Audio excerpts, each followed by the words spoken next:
Up next, we have one of the very famous Walt Disney Company movies here. This is one of the princesses. We have Cinderella. Ah, one of them. I mean, I don't think anybody doesn't know this scene. Prince Charming, Cinderella at the ball.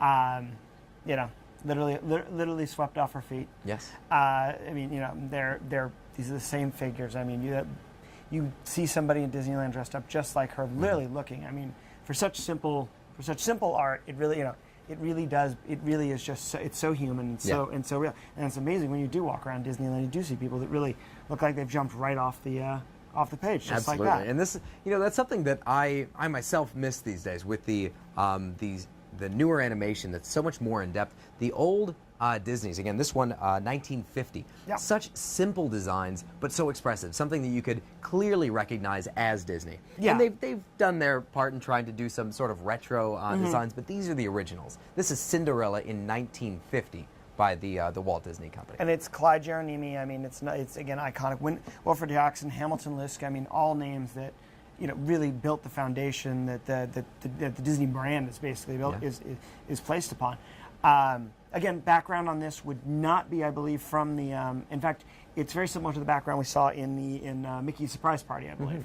Of course, it works. There's a variety of ones you can choose from. The cells do melt during process.